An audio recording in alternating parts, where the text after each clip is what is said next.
Richmond, north of Richmond, Lord knows they all just wanna have total control. Living in That is such a valuable piece of advice there. These are the sorts of things that we should talk about right in the first 5 minutes of the podcast. Started giving people free quotes. In sunshine and rainbows, it isn't a thing for just being a solo operator. The change in mindset makes a massive difference. Welcome to Aussie Lawn Stars. Welcome to Aussie Lawn Stars. Today I have got a special guest in America, Mike Enders. Welcome to Aussie Lawn Stars. Thanks for having me on, Gary. Appreciate it. No problem. I've been listening to your content for a long time, and a few years ago I decided to start doing content for the Australian lawn care industry. But a lot of the tips and tricks I got initially were from the US and from Julio Tomei in Canada. Yep. So in the podcasting sphere, you've been one of the few that has really hyper-focused on business skills and knowing how to grow a business rather than focusing on just cutting grass. So, Mike, I'm sure a lot of my listeners will already have some idea of who you are, but it's good to just give people a quick breakdown on what you were doing before you started in this industry and why you started in the industry. Yeah, so I actually started mowing grass when I was 11 years old. I think like a lot of home service business owners, we started early. And I started college when I was pretty young. I was 13 years old when I started college. I thought I was going to become a surgeon, so I wanted to get an early jump on it. And paid my way through college using lawn care. So it was Andy's Lawn Care back in the day. My brother and I just pushing our lawnmower around the neighborhood, paid our way through college. And then after that, I went to Africa, volunteered over there, did a bunch of medical stuff, orphanages, etc. Came back to the U.S. and realized I didn't want to do the same thing for the next 40 years, and I didn't want to go to school for another 10 years and go into a whole bunch of debt. So I just did the one thing I knew how to do, and that was mow grass. So that's when I started Augusta Lawn Care. Fast forward now 6 years, and there are a little over 200 locations in the U.S., Canada, and Australia. And we are basically a franchisor, and then we also have software called Copilot CRM, and then we do all the media stuff. So that's kind of like the three divisions of the business. That's awesome. And I mean, for 6 years working at it, you've achieved a lot. But let's just focus on a couple of details there. So in the US compared to Australia, and I've listened to your content when you visited the Jim's Mowing franchises, so I know you've already looked at some of the differences there.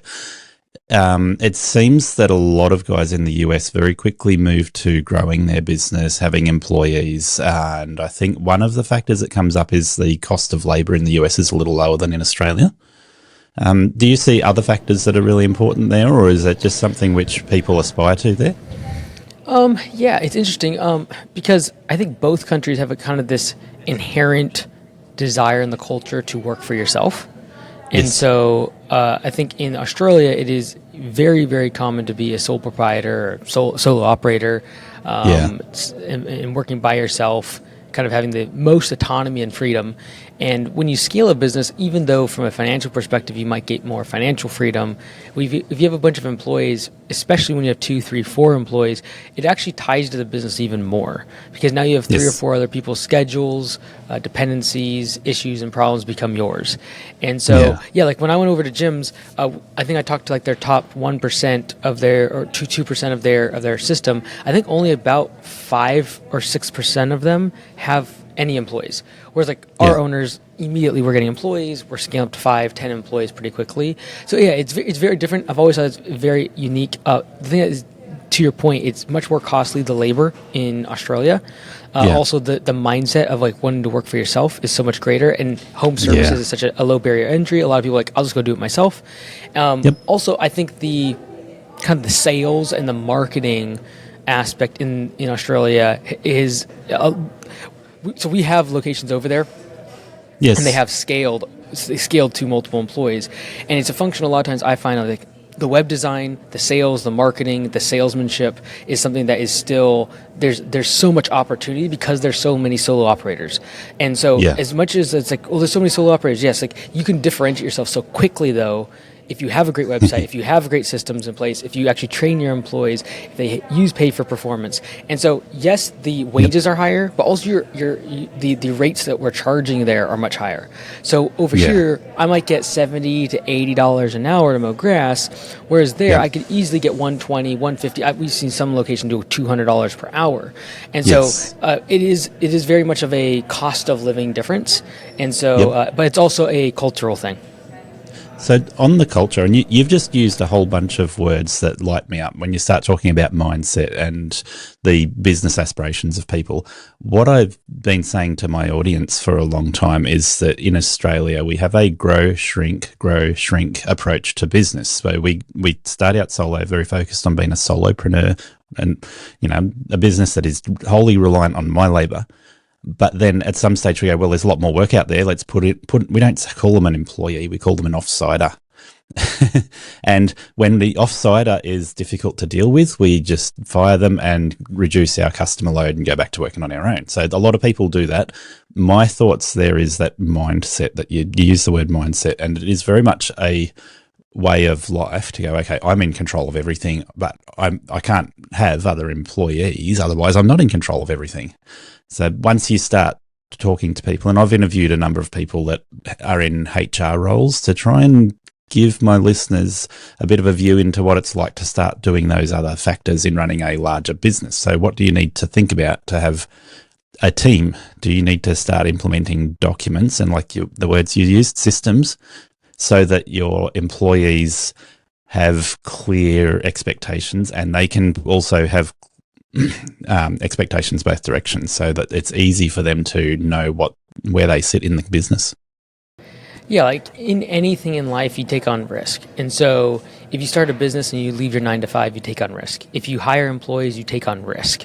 If you cross the street, you take on risk. If you get in a car, you take on risk. And so certainly by having employees, you increase the risk for the business from a liability perspective, in that they could do a poor job on a customer's property, they could get a bad review for you, they could drive into another car. Like, there's so much more liability. Yeah. The thing that I think we discount as solo operators is the risk that you get injured, the risk that you wake up one day and you can't get out of bed, that is a risk that unfortunately I have seen time and time again hit solo operators, and that is not something we take into the calculus of liability as a solo operator until many times we've been in this industry for 15, 20 years and our body is literally giving out. And so I think that is needs to be in the assessment of liability, and also given that it will take you 5 years of creating the systems and hiring the right people and figuring out how to train them and creating those systems, but it is ultimately in 5 years the business is in a much better spot because you can leave it and it can still operate. You can still make money and go on a vacation for a couple days, and that's a much more conducive to the long-term success of the business, not just the short-term. Yes, you might make less money in the next couple of years if you hire people, delegate, train, create systems. You might, but in the long term, the success of the business is really what we're trying to look at. Yeah, so it seems, and I'm curious as to how many people you come across in the US, what sort of percentage of the market is solo workers compared to people that do scale quickly. The word mindset comes to mind for me, and in that I hear so many gurus talk about having the right mindset, but I don't hear a lot of people like you talk about it. And when you or I talk about it, it is literally a case of going, okay, when you left your accounting job, your mindset was, I'm an employee and I have to count numbers. When you started your business, your mindset very quickly adapted to, I need to cut grass, I need to make it look straight, I need to have sharp edges, and I need to work on how I communicate with the customer, and I'm always right rather than the customer's always right, because that's how I know I'm going to continue to provide them with awesome quality work. But people stop there. They don't think I can adapt a mindset of being an employer. I can adapt a mindset of continuing to learn and to understand systems that help me to operate a larger scale. I'm Garry Ashton, and I'm here to help business owners succeed and enjoy being in business. Does running your business feel chaotic? Maybe you started it for freedom, to live the life you wanted, but now you're stuck in the grind, overwhelmed and exhausted. The stress doesn't stop. You work harder, but nothing really changes. Get real support at Think Tank Coaching. Get crystal clear on future goals, your ideal customers, and the numbers to focus on that will move your business forward. If you're ready to make a change, let's talk. Book your free strategy session now at thinktankcoaching.com. Yeah, I think the difference between a small business and a large business in any industry is really just comes down to, are you in the service business or in the systems business? If you're in the service business, you make your money by sweating. And that's not to degrade that. It's just a function of eventually you can't sweat. Eventually your body does give out.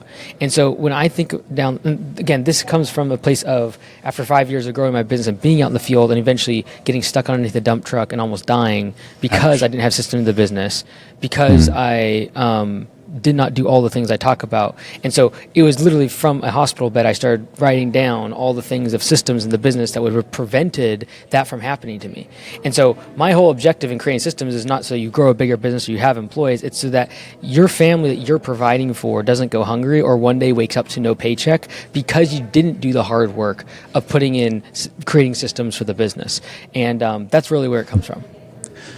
So, Mike, I'm mindful of not taking up all of your day, but people that don't know you, you have done a lot of work with other businesses. More recently, you've been actually traveling the US, visiting businesses and helping them get finer insights into how to improve their business. One of the things I've talked about more recently when talking to HR people and talking to business-focused people is starting with the systems that are the bare bones basics. So a scheduling system and employee documents. So sort of narrow it down to 3 important documents: an employee handbook, a work health safety policy, and things like in Australia we have the award rate. So understanding that document as well, so that you've got clear transparency for how your business operates. That's the first system I focus on. But if you're coaching me, for instance, I'm solo, but I've got 1 employee, right? So I've got a fairly small scale business, but I do that and I podcast.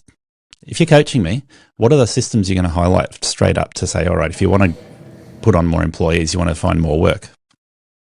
Yeah, like instead of going after, I've always done this, and instead of pointing out specific systems, I like to instead think of what conditions make a system viable and easy to create.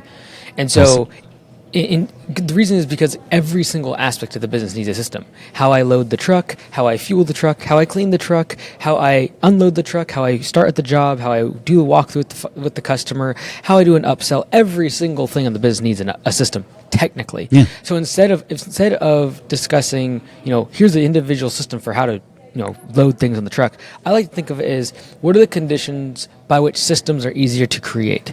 And in my opinion, it's a quadrant. It's like 4 things. 1, simplify. Number 2, standardize. And then don't do the opposite of simple and standardize, which is complex and custom. So I'm always trying to simplify and standardize and avoid custom and complex work. And whether it be I'm trying to avoid services that are super complex, super custom, where they're different every single time. I'm trying to simplify my services. I'm trying to standardize my services. I'm trying to simplify and standardize the type of products I use. I'm trying to simplify and standardize the type of trucks and equipment that I use. So instead of trying to focus on creating the system, I actually like to just think about how do I simplify and standardize and reduce complexity and customization, because by doing that, you will create a system. Because if I started thinking from that perspective, it'd be like, well, if I want to hire 15 employees, how would I want to do it the same way every single time? That's standardization. Yep. Well, I'd probably need an employee handbook. Well, let's make it simple. Okay, I don't want it to be 50 pages. I want it to be 5 pages. So things like documentation systems, especially with ChatGPT and AI, like this becomes so easy if you've simplified and standardized and you talk to the AI like, hey, this is kind of what I need it to do every single time. Create me a checklist. Okay, it's too long. Consolidate that into 10 things. And so I think ultimately it's a matter of first thinking about how do I simplify and standardize every single aspect of the business. And then by doing that, I'm able to copy and paste that model many, many times, whether it be employees, whether it be crews, whether it be customers, whether it be locations. The whole objective is to create systems that run without you and can be copied and pasted multiple times without breaking. And that's really what a system is for. Yeah. Now, without those systems in place, I see a lot of businesses in Australia grow, so when I talk about grow, shrink, they will grow up to about 5, maybe 6 employees, where Garry Ashton is the head of everything, and my head knowledge is the only thing that keeps those employees moving and keeps the business afloat. And the moment I go, okay, I can't be the CEO of every job in the business, I need to employ an admin, that's where a lot of people start to fall over, because all of a sudden it's outside of their control. Yeah, and so like I think a lot of times you pass 6 employees and you start needing other overhead positions, because up until like Yes. 5, 6, 7, 8 employees, they're all performing work out in the field. So financially, you can make sense of it because they're actually producing revenue. The minute you have to start hiring mid-level management and or salespeople, admin people, people that are overhead, that's really where there's a huge tax put on the business in the form of extra expense. Yes. That makes it very difficult to scale. And so a lot of people will retreat back from there. And I even rewind a little bit further. Even when someone has 2 or 3 employees, a lot of times they'll retreat back to being solo or maybe 1 employee, mostly because now the same thing happens to them. So when you go from you being out in the field all day long producing revenue at $120 an hour, and then all of a sudden you have 3 or 4 employees, and now you're spending all of your day doing sales, equipment maintenance, training. You go, the most efficient employee in the business, you, goes from making the business $120 an hour to now costing the business money because you're an overhead expense. And so a lot of times you'll make just as much profit working solo out in the field all the time as you would as if you had 2 or 3 employees. And simply because now you, as the owner, have moved from revenue producing to overhead in the business. And the same thing happens once you get an admin person or a salesperson, just at different sizes. So a lot of times I see, to your point, like that retreat happening when someone hits 2, 3 employees, like, oh, wait a second, I'm making just as much money as if I was solo. They go back to being solo. And then I see the same thing happen when someone hits 6, 7, 8, 9 employees out in the field. They go hire an admin person, a salesperson, and all of a sudden, same thing, like, you know what, I'm just going to go back to 3 or 4 employees when we're all profitable, they're higher skilled, I can pay them better, and I don't need these systems, and I don't need to hire mid-level managers that are overhead expenses in the business. And so those sort of wildernesses are caused when you increase overhead. And that is either you getting out of the field or having to hire mid-level managers. So it's very common. So my own experience has been often I would have 1 employee, and I've tried to make sure I treat them as an employee rather than an offsider or a helping hand. But if I have 1 employee, I train them, this is what you do, these are the systems that I use, and implement them effectively, and it works great. But on occasion, I've gone, oh, I need to accommodate a larger job. I've had casual employees in Australia compared to permanent employees, and I could put on 5 employees to attack a larger job. When I have 5 employees working directly under me, like you say, I get 0 work done on the tools, and I'm busy being daddy daycare for all of those employees. So 100%. And like that can be stressful, and then also it's a matter of determining what kind of stress you want, right? Like when you are a solo operator, the stress you encounter is much more physical stress because you're working 10, 12 hours out in the field. And then as you scale and grow, that stress really becomes more financial because you don't get the work done out in the field. You are on overhead expense to the business. You have all these employees that you got more trucks, more equipment, more insurance, more shop space, more everything. And so financial pressure starts to happen. And then when you start scaling to like 20, 30, 40 employees, the stress just morphs again from not physical stress, not financial stress because you figure that part out. Now it's psychological stress because every single day something bad is happening in the business. Every single day there's a bad review. Every single day someone's calling out. Every single day someone's calling you a name. And so that psychological stress also gets to people. And so really when it comes to entrepreneurship, it's like what flavor of stress do you want and what flavor of stress are you willing to live with? Because no matter what size of business, you're going to have that stress. So, question for you, because we're establishing that you're in a very different position to me. If your mindset is such that you are a manager, does that become more of a mundane day-to-day, this is just what I do, compared to a operator on the tools where it's just mundane, I cut grass and make straight edges? Do you start thinking solely just, you know, my job is managing employees, my job is managing their schedule, my job is managing their complaints and the customer complaints? Does that just become your daily view of life compared to a solopreneur? Yeah, and I think it really comes down to like what role do you want to play in the business? Like I think as a solo operator, your role is a labor, right? You do the work. Yes. As you grow and you get employees, it starts morphing more and more of your time. It's a continuum. It starts slowly as you get 1 or 2 employees, and starts becoming more and more of your time as manager as you get more employees. As time goes on and you hire managers, your time actually morphs into being that of an architect. That is the person who's not actually doing the work or managing the work, but actually steps out of the building and assesses the project from a holistic perspective and works, quote, on the business and creates systems and procedures for areas of weakness or points of failure. That's what the architect does. The architect doesn't go in and tell workers what to do. The architect doesn't go in and do the work themselves. They step back from the business. And so it really comes down to what of those 3 roles, labor, manager, and architect, do you see yourself thriving in? And for some people, the majority of people, being a labor role is actually okay and good and probably serves their stress points and what role they want to serve in the business most. Because for some people, it's more stressful to manage. It's more stressful to step out of their business than just do the work themselves. And so I think it's mostly about having realistic expectations and not always thinking that bigger is better and that the grass is greener on their side, because it's not. There's just a different level of stress. And then understanding that your role in a bigger business changes and asking yourself really honestly, like, is that the role I want to play? Do I want to be playing daddy daycare? And maybe I'm willing to do that because I don't enjoy it in the short term, but in the long term, I know I need to do that to create systems, have employees, and have a business that can run without me. And so it's really just a trade-off and a level of, like, how does the business serve you, and determining what stress you're willing to live with.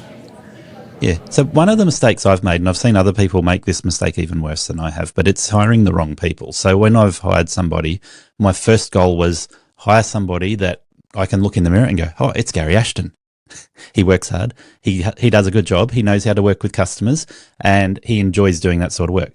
What I realized when I had 4 or 5 employees working on one job is I needed 3 different types of employees. I needed one that can be the Garry Ashton that's on the tools, smiling, enjoying cutting grass. One that can be Garry Ashton, the team leader, so have teams of 2 to 5 people, and then somebody else who can be the coordinator, making sure there's all the consumables ready to go, making sure the schedule's sorted out for the next day.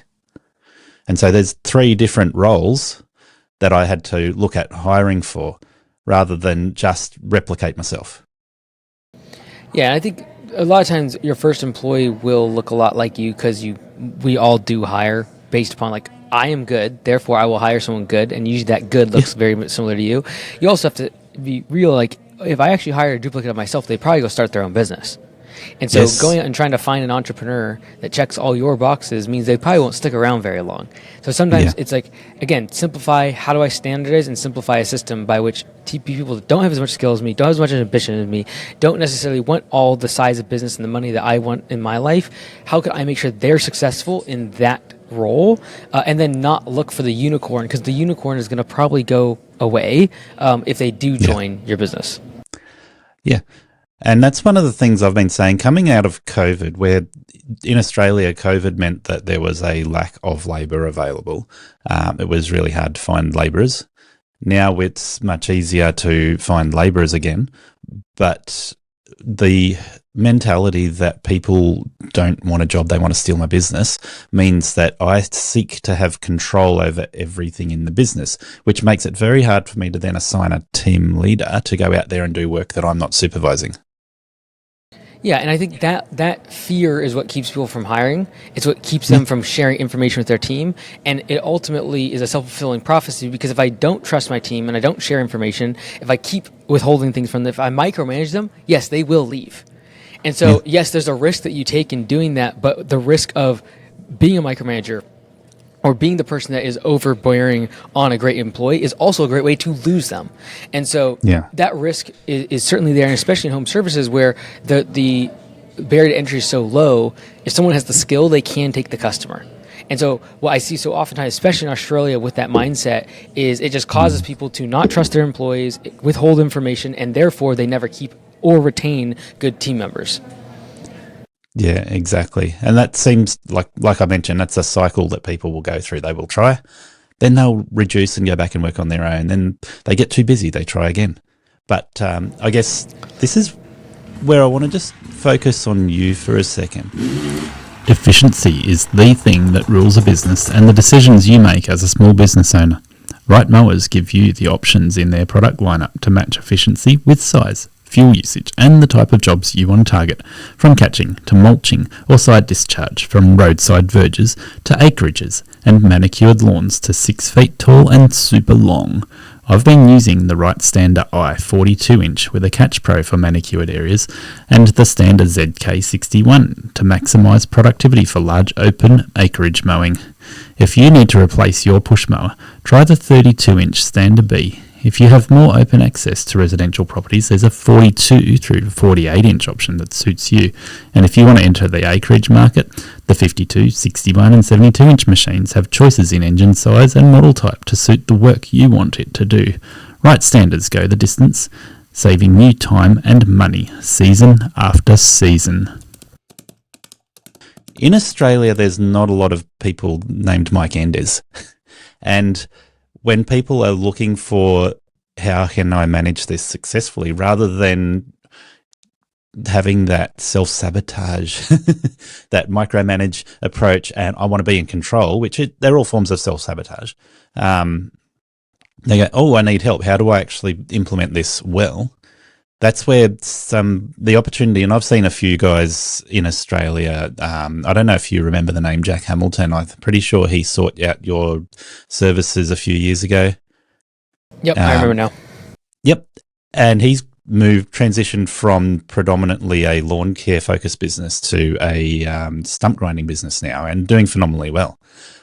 But I've seen a number of guys like Jack start talking to you or Brian Fullerton and starting to get coaching services on how do I actually grow my business successfully? What are the things I need to do? And not a guru, but a coach that can give you practical steps is a very sensible way to help somebody like myself outgrow those self-sabotage problems.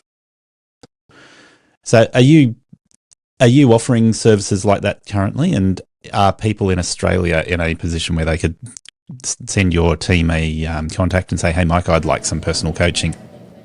Yeah, like make as much of it free as possible. So like landscapebusinesscourse.com has like 30, 40 hours of training. It's all free. And it will work in Australia. I think outside of America, I think even above Canada, we have more people that enroll in that program from Australia than Canada. So it's super effective. And I will say this, to be completely blunt, and at the risk of being misunderstood by Australians, I think a lot of times the mindset is what keeps them small, and it's not it's actually not even the mindset of like, I don't want a big business, because obviously if you're watching this, you want to grow, you want to expand, etc. I actually think a lot of it has to do with the inability to lead other team members, and for many, not all, I don't want to generalize everyone, but for many, it is a sense of pride. It is a sense of pride of knowing. It is a sense of I want everything to come through me because I know everything. I know more than other people, and it's very, very healthy for a solo operator. That's why I feel like the pride of ownership in Australia is so high that solo operators do an excellent job. But that same pride that serves someone well as a solo operator hurts them when the team does well, you actually resist praise and push it all on your team. When a customer says, you guys are awesome, you say, oh yeah, Billy, he's amazing. Yeah, Sally, she does a great job. And that is something that, from a leadership perspective, I see as the deterring factor, not just in Australia, but in solo operator land in general.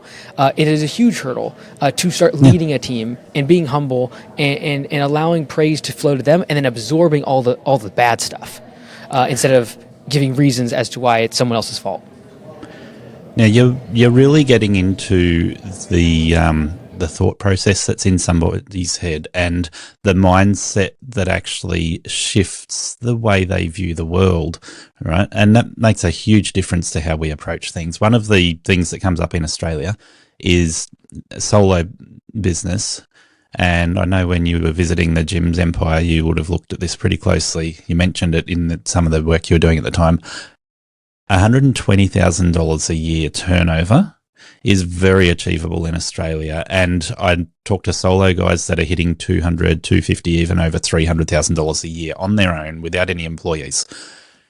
If you count, so just a false rule, but it's a very easy, simple way to look at a business, right? It's the rule of thirds. I have solo. 1/3 of that turnover is going in expenses, 1/3 is wages, and 1/3 is profit margin.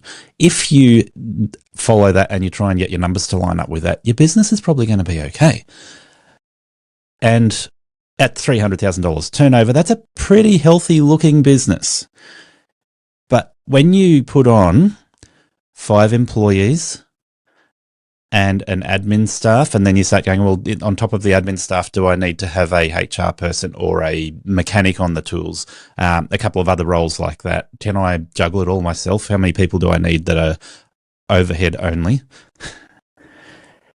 Your profit margin is all that's left. So you go from 200,000 out of the 300,000 is mine to all of a sudden it's 50,000 out of that 300,000 is mine.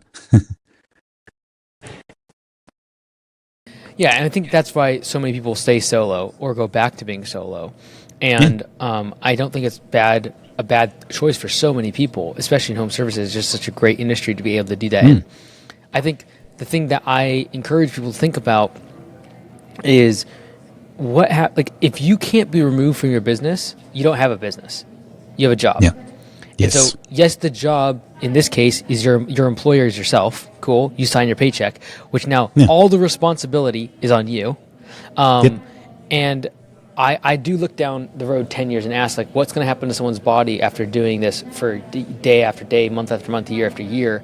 And what skill will they have at the end of that 10 or 15 years once their body's beat up? Not much, because they don't know how to lead people. I've been doing this for 15 years, and you can see my neck is just permanently twisted to this side. that's from the podcast. From whippersnipping. Oh, yeah, exactly. The one arm is stronger than the other. So, yeah, I think that's where I encourage people to really push the boundaries. And I think a lot of times it's when someone gets a little older and they start to see the limitations physically, they start to say, okay, I'm going to make some sacrifices financially to be able to make sure that in 5 years this business can run without me. There are systems in place. Other people can run it. And if you build that, you're building an asset. The reason that you think about buying a business on the stock market as an asset is because that business runs without you. You don't need to be there for that business to make more revenue, generate better products, improve their systems, hire more people. And for a business to actually be an asset, not just an income producing job, but an actual asset that you could sell and has value, it needs to live without the owner. And the maturity of a business model is proven when the business can run without the owner. Because if many times poor business models are propped up and are still working simply due to the fact of someone, you the founder, working 16-hour days every single day on the weekends, on the holidays, and at night. And if the business requires that in order to survive, it's not a business. It's not an asset. It is a job. Yeah. So I see people approaching this in one of several ways, but your business is now franchised, and from what I hear, that's a phenomenal success for you. The gyms network in Australia is very easy for us to analyse, and what I see a lot of people doing, either within a franchise or independent like myself, they will grow a local tight lawn care run, 50 to 100 customers, and then they will split. And gyms uses the word split, so a solo person, rather than putting on an employee, will sell off half of their customers. And within a franchise, you can get a slightly higher rate for the customers than if you're solo. So if I sold customers at the moment, I'd be lucky to get between 1 and 3 times cut value for that customer or group of customers. Whereas a gyms network says, hey, these are staying under the gyms banner, there's a gyms guarantee, and obviously any franchise is offering value in different ways. So then those customers are worth a little bit more. And I see people doing this rather than growing their business, they grow their investments by going, okay, I can sell off $10,000 or $50,000 worth of value and invest that money into my home or an investment property or a stock portfolio. Other people, so within the gyms network, I think there's, like you said, less than 5% of them that are growing businesses that are $1 million, $2 million, $5 million in annual turnover. And that's where those systems are essential. But I think going to the mindset, it's much easier for people. And in Australia, this is so true. But I do think there's quite a few in America that like to stay solo as well. It's much easier to go, well, I could do this, and that way I'm just playing with money rather than people's lives. Totally. I get it. So, yeah, there are a lot of different ways to do that. But when I see people asking me, the first thing I say is, what systems are you implementing currently? And are you going to implement the systems that allow you to do all of those managerial roles? So the first one I start with is, have you got documentation? Then have you got scheduling software? And you take over from here, because you specialize in helping people understand what's the list of systems they start with and grow through. Yeah, like I like to think of it, to keep it really simple, is like there's just 3 departments of the business: sales, operations, and admin. And said easier, it's like sales, I get the work; operations, I do the work; admin, I get paid for the work. Now, each of those things need a system. I need a system in sales to collect the lead information, put it inside my software, set up the appointment, go talk to the customer, get the information I need to create the quote, send the quote, follow up on the quote, get the job accepted, put it on the schedule. All right, now operations take over. I need to make sure I get the materials, I need to get the equipment, I need to make sure there's job notes and an estimate video attached for the crew. I need to load up like my materials and my equipment on my truck. I need to show up to the job site, talk to the customer, do the walkthrough when the job is completed, ask for a view, upsell them on other services, and then hand it off to admin. Admin has got to go and be like, okay, this invoice is due, you've got to pay us, we need a card on file, we need a deposit, we're going to answer your phone calls, answer your text message, we're going to run payroll, we're going to do everything that's required for this whole engine to run on the admin side. So I like to think it's just like, get the work, do the work, and then get paid for the work. And each of those have so many different areas that a system needs to be built. And again, it's just like a function of like, I need to know what good looks like from a call. Like when a phone call comes in and customer calls, I need to know from my admin person, what does a good phone call look like? And then I need to be able to measure that. And I need to be able to know whether or not they do those things every single time. Simplify and standardize. And so when we think about like one very narrow system of answering your phone, it's one thing to say, hey, I want you to answer the phone, versus I want you to answer the phone this way every single time. And in order for a phone call to be a 10 out of 10, I want it to be these 3 things need to be done. Not these 40, because I'm trying to simplify. I'm trying to reduce. Like for us, when we took it from like 40 different things we want on a phone call to 3. It's like, number 1, do you have an upbeat tone? Number 2, do you ask for a thoughtful upsell? And 3, do you ask the 10 out of 10 question, which is what can we do to ensure that our service with you is a 10 out of 10? And if you do those 3 things on every single phone call, you're nailing it. You're doing great. Because there's 100 other things. Like you say, well, you introduce yourself. Did they say something nice at the end? Like you could answer all these things, but you got to simplify and standardize to actually see meaningful impact and change. And so every single aspect of sales, operation, and admin need a system, and the system runs without you. After inviting Sortscape in to share how their software can help your business, we created a link for you to be able to support Aussie Lawn Stars when you join. Sortscape will save you time and effort with scheduling, quoting and reporting so you can build a more efficient business. Visit sortscape.com/lawnstars now to join, and thank you for your support. Mike, you've just blown my mind. You've dumped a lot of information there that is really good, and I want to adopt that personally. But if somebody's going, all right, I'm going to go and play that last 5 minutes over and over again and take notes, where's the website that they can go to? You mentioned that you made your course free. And when I saw you made that free, I'm like, hey, as a Christian, I do my podcast as a service to help other people. You're doing it from the same perspective. And that just made my heart go, oh, that is so awesome, Mike. And I shared it with everybody. What's the website for people to go to access all of that information that will help them? Yes, so there's a couple. The one I mentioned already is landscapebusinesscourse.com. Yes. That's very specific to lawn care. But if you go to mikeandes.com, there's a few other courses that are also free. The one that I really recommend, especially in Australia right now, is the workshop that goes over the off season. So they're all free. It's all right on the main channel there. And then the other one, if someone feels like the one that I actually like recommending people that are solo is the MBA for entrepreneurs. So I took everything that I actually had learned in my MBA, which is a master's in business. I just tried to make it consolidate down to the stuff that's useful for small businesses. And it's like, I think about 300 videos in the course, and it goes everything from your balance sheet, your profit and loss statement, marketing, what you need from a banking perspective, interest rates, just a lot of like the foundational elements of business. So that's all in there too, and it's all free just to download. Yeah. Now, the other thing I would say for listeners, the 3 aspects of your business that you mentioned, I can just push myself back and go, 2 of those systems are done for me if I join a franchise rather than running independent. So for a lot of people, myself included, sit there going, do I want to learn these systems? Do I want to implement these systems on my own? Do I want Mike to come and hold my hand at $10,000 an hour? Or do I say, hey, Mike, I want to join your franchise. Hey, Jim Penman, I'd like to join your franchise. Hey, Fox Mowing, I'd like to join your franchise. And start investigating if there's a franchise there that allows me to then do what I do best and have some of those systems implemented for me, just built into the franchise. Yeah, like I think everyone has to make this kind of their own individual decision. There's a lot of pros and cons to joining a franchise. And I think that the value in a franchise is first and foremost the community and the people that are all on your team. Because it's very lonely being in entrepreneurship, and many times your competitors that are local aren't going to talk to you. They're not going to share wins or losses. And so that's like the first thing. I actually think that the most important thing, assuming that community is fostered, there's conferences, there's local meetups, there's WhatsApp groups between, like, that's important. Yes.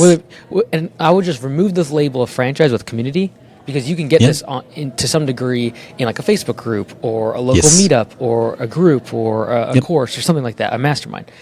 And then I would say from a franchise perspective, there's benefits financially because you should have discounts around preferred vendors. You should be able to have buying power. You should be able to save a lot more than your franchise fees in just savings from preferred vendors. And then the third aspect is really not so much that the systems are there and you don't have to do it yourself. It's more a matter of you get to spend time doing things that actually the franchise can't do for you. Like they can't hire for you. They can't go sell more jobs for you in terms of upsells. You've got to do that. And that takes your time. And so by allowing the website to be built for you, the phone to be answered for you, the branding to be done, the marketing to be done, you're able to focus on something that actually moves the business forward, and therefore you gain momentum and grow the business faster. And so that's like the pros. The cons are like you don't have as much autonomy. Like you can't, if regardless of what franchise you're in, you can't just like decide to go paint your trucks pink, and like I'm just going to do these random services and call it lawn care. There's constraints, and how I like to think about it is, if I'm trying to get like my dog across from the U.S. to Australia, I'm gonna have to put it in a kennel to get on the plane. Now, getting a dog in a kennel when you're trying to get into the airplane is going to be horrible. They're going to hate it. But it's the safest way for them to get to Australia without dying, is to get inside that kennel. And there's constraints, and no one likes constraints. Nobody. Myself included. We're entrepreneurs. We're trying to create we want freedom. We don't want to be in a kennel, but it's the safest way to get there. So the question just becomes, do you want the safest way, or do you want the freedom that comes along with figuring things out yourself? And for some people, it's actually better. Like they should just figure things on their own. They like the full freedom and autonomy. They don't see as much value in the community, and that's totally fine. Yeah. Now, when you talked with Jim Penman, one of the things that came up there, and I've talked to him, interviewed him on this podcast as well, so the thing that comes up is the 90-10 ratio. So in a franchise, 90% roughly succeed. In an independent business, 90% fail. And there's a couple of other factors that come in there. So if you're talking about operating within a franchise that's doing well, you'll find that in Australia, they're doing about 10% of the work in our industry. Maybe up to 20%. I think Jim's is doing close to 10% of the work in Australia, and then there's other franchises. So say they're doing about 20% of the work in Australia. If somebody joins up with a franchise, there's still a lot of work opportunity left. It's not like the market is glutted with business opportunities and there's no work left. There's a lot of work left there. If they want to go independent, obviously, at least 80% of the industry is made up of independent guys, but a lot of them don't do it well. They don't have systems implemented. Most of them are solo. But even within the franchises, a lot of them are still solo. So your franchise in Australia, you've said you've got your business up and running in Australia here. You've got several franchises already. And you're saying most of them are successful in actually growing their business rather than staying solo. Oh, yeah. Like I think that's really the only reason why someone even consider joining us versus say like Jim's. Jim's is built for that solo. Like they just nail it. They're so good. Oh, yeah. And I think the only reason is like we aren't built for that. We are built for someone who wants to scale, have multiple employees. And so out in Bow Hill, our first location that launched there last year, they're crushing it. I think they have 6 employees right now, Right. but they're crushing it. And so I don't think there's anything better or worse. It's not a matter of that. It's just a function of like what do you want and then what system is going to serve you the most. We don't like think about getting 5 or 10 new customers a month. We think about getting 5 or 10 customers a day. And so like when it comes to marketing, when it comes to the way we do our websites, when we think about like our branding, like it's just a different level. And so not better or worse. And then I will also say to steelman or like to go against the argument that franchises are better. Let me just steelman for a second. Yeah. And that is, although the success rate is higher, also there are financial requirements to get inside of a franchise. And so there, a lot of times the reason that solo or independents don't work out, yes, they don't have as many systems. They spend more time doing things that could have just been done for them. Yes, that's true. Also, they don't require as many financial requirements. We require people at $50,000 coming to Augusta Lawn Care because we want them to be able to scale up to $500,000 in revenue within a matter of a couple years from zero. If you don't have that kind of money, the likelihood of you going under is higher. Especially if you go into debt to get that capital. And so I would steelman the argument just to go against the franchise model for a second that somehow that makes someone 10 times more successful. Look, I refer to that in Australia, low barrier to entry business. So anybody can make beer money. So I don't drink beer, but if you get a hatchback, you can fit a lawnmower and a whippersnipper and a blower in the back of your hatchback. You can go out there and cut 3 lawns on a Sunday, and you've probably got $150 in your account afterwards, or not in your account, in your wallet, ready to go to the bank. Or no, they're not going to the bank; they're going to the pub. Yep. So it is really easy for people to do it just for fun. And if they do it just for fun, then, they do that for a little while, 6 months, they buy a boat, then they stop doing it because they've got the boat. So why would they keep on doing it? Other people will use that low barrier to entry because they are on Struggle Street. And there's a lot of people in Australia that are going, well, I could mow your lawn for you. Would I pay to get somebody else to mow my lawn? No way. I can't afford that. Paying $80 for somebody to turn up and mow my lawn, that's out of reach.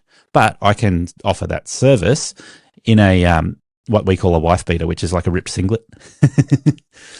And thongs, which are your not what you think Flip-flops. in America. Yep. Yeah, that's it. So people will do that. You will see within the Lawn Mowing Contractors Australia Facebook group, you'll see that meme come up all the time where there's somebody out there mowing with thongs and a wife beater on. And, they're happy, they're doing what they're doing, but they're probably only going to do it for a month or 6 months, buy their boat, off they go. Yeah, and the good news is that homeowners have gone through 5 of those contractors.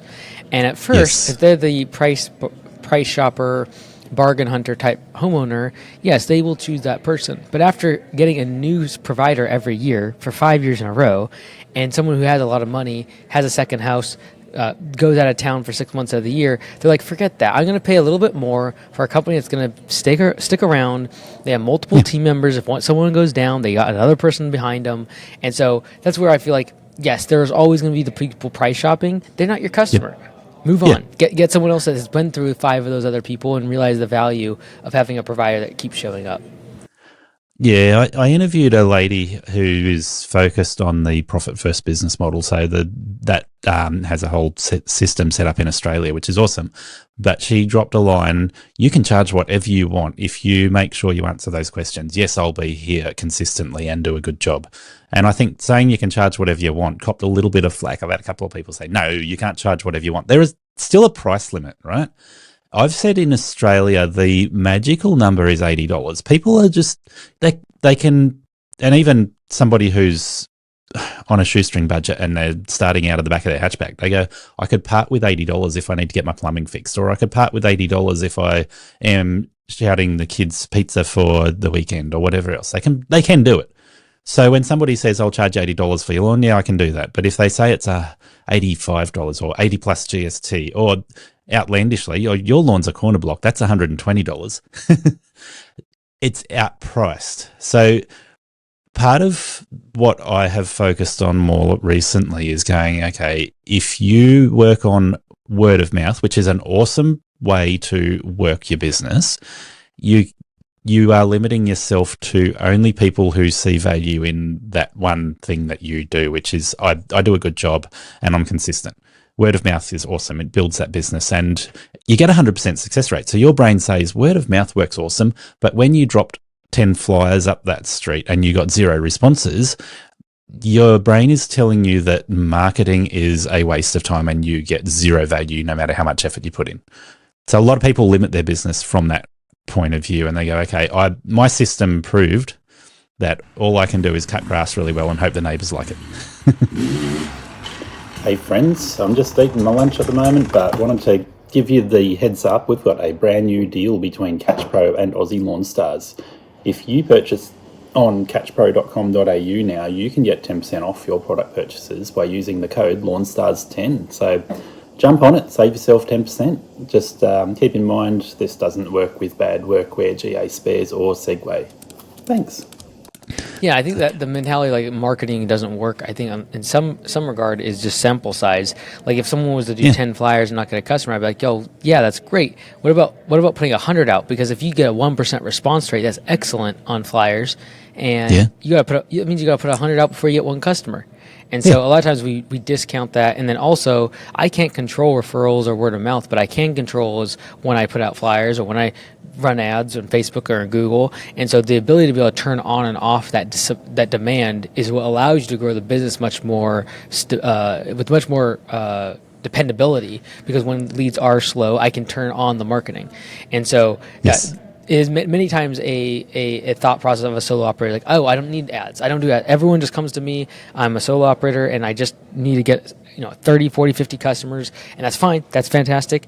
But the ability to be able to control your lead flow using paid ads, using marketing, and more importantly, using communication tools like text and email to be able to upsell your existing customers jobs when you are slow is super valuable. Yeah.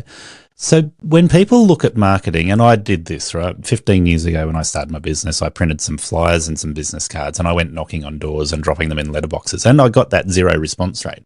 So I didn't keep on doing it. I just relied on word of mouth, and I built my business pretty well doing that word of mouth, but we always come across that price point when you're just relying on people looking over the fence and you're in that neighborhood, so you're not building it necessarily a targeted way. It's very much a slow build, and you tend to self-sabotage because your worth is directly tied to whether people say, yeah, I think you did a good job, or they don't like how much you charge, so they turn around and say you did a terrible job. When you use targeted advertising, and if you're in a franchise in Australia, I think a lot of them are up around $800 a month in fees. If you're not in a franchise and you go, I'll drop $800 a month on targeted advertising, either flyers that are dropped by somebody else, so you're not so emotionally attached to it, or you do online advertising, and Google, Facebook, Instagram, those sorts of outlets for online advertising can be very targeted to your location or to certain types of people. And say you invest $800 a month in that, the returns, I think off the top of my head, you're probably going to hit about 5,000 people when you do $800 worth of advertising. So if you get it in front of 5,000 people and you make it more targeted so that those people then get to see it 3 or 4 times, 5 times, your ratio of 1% goes up even more. And 1% of 5,000, that's building your business. Yeah, and I think if you're comparing like franchise fees versus marketing costs, that's what I think a lot of people won't franchise for. In my opinion, when it comes to franchising, the fee should save you so much more. And when you spend $1 in marketing, it should come back to you 50 to 100% faster because of the brand. Because that's the advantage, like there's brand recognition. Also online, having the website that is ranking so much faster. So we do websites for about 300 business owners outside of Augusta, and then we have the 200 locations inside of Augusta. And like, Yes. I know that like the brand domain authority is what, in my opinion, is the value of starting inside of Augusta, for example, is simply the fact that like if they join within a matter of 2 to 3 weeks, they're usually on the first page of Google. If they have an independent business, Google doesn't know their URL, doesn't know their domain authority, and it could take 3, 6, 8 months. And so again, I think a lot of times the value of a franchise is just simply speed. It's not necessarily like the amount of leads I will get. Now, like our average location, I think gets about 50 leads per month. So like that is valuable. If you just get a website, you get a bunch of leads. But in general, I would say like I would look at the community, the savings from a preferred vendor perspective for a franchise, and not really compare against marketing costs. Of course. So if you're paying, gyms is obviously the most well-known one. If you're paying $800 a month to your gyms franchise, less than half of it is going to marketing. You're incorporated in that $800 a month, and you're getting really good value marketing there because of the brand. But within that $800 a month, you're also paying administration fees. So the call center, which operates for you, instead of you sitting there taking all the calls. And most franchises will have some sort of software running in the background that you can use for doing your scheduling and your invoicing, those sorts of things. So your $800 a month is inherently getting you more value than just marketing if you're in a franchise. Agreed. Yeah. So there's benefits, pros and cons, like you say. But nonetheless, a lot of people that are scared of marketing because it doesn't get me a return when I try dropping 10 flyers, that's some things for them to think about. You know, okay, there are lots of ways to build your brand, and it does depend on what your goal is as to which way you go with that. Yeah, and also like if you go flyers versus online, like there's so many avenues, and so when people say like, "Oh, advertising doesn't work," or "I'm just going to focus on word of mouth," it's like, okay, well, great. Like, did we do flyers? Did we do door hangers? Do we do instant quotes on the door hangers versus just regular ones that just promote our services? Did we run Facebook ads? And then if I ran Facebook ads, they didn't work. Okay, wait. Did we put tracking codes on it so we actually can track which people got and submitted an estimate request form?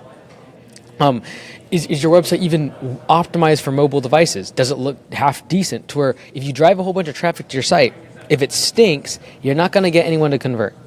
And so a lot of times people will be like, I get all this traffic. I'm spending all this money on advertising. It's like going and having a really bad sandwich and then advertising about your restaurant. You're just going to tell more people about how horrible your product is. And so if your website doesn't look good, if the place you're driving all of your traffic, and that's where everyone goes, whether they're looking at a flyer, or they're seeing your truck, or they see you on Facebook, they're going online. And if that doesn't look good, then driving traffic to it using marketing platforms is going to have a low result. Yeah. Yeah.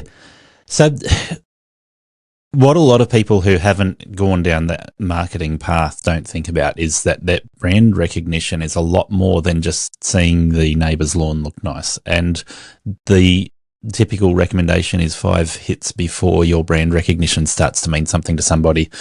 A very simple one that I saw in the early days is use a fridge magnet instead of a business card, because you're getting a hit every time they walk to their fridge.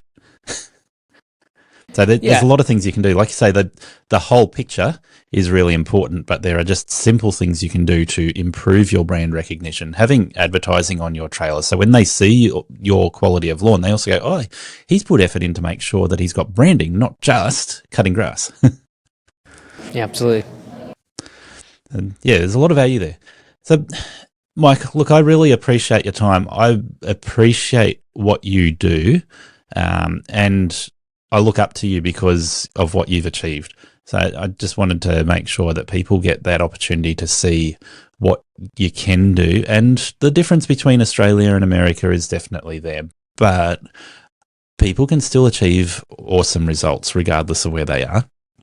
And a lot of it just comes back to that mentality that is blocking them from conceiving that something outside of their current reality is achievable.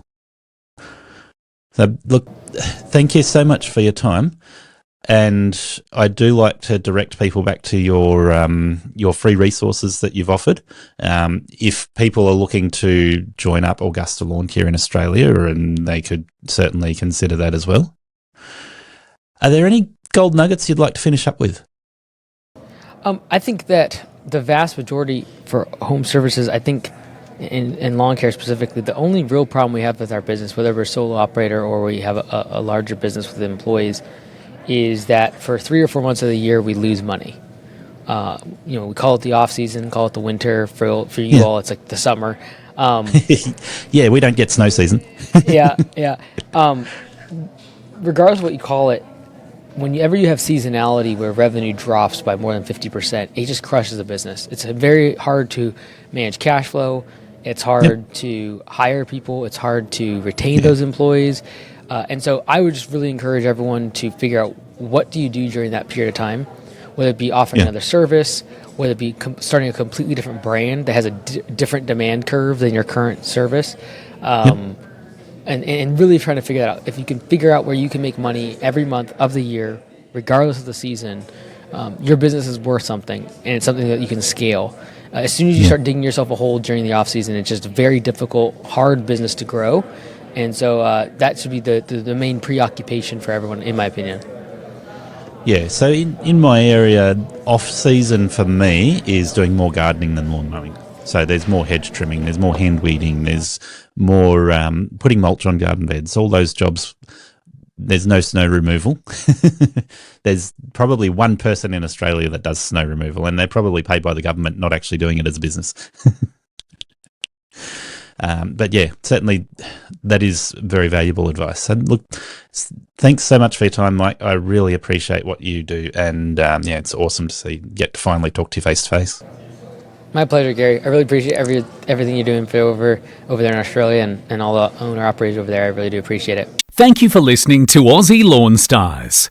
Please remember to rate and review the show on the Apple Podcasts app or the player you use. Exciting new shows are released every Monday. Make sure you follow or subscribe to hear the next episode.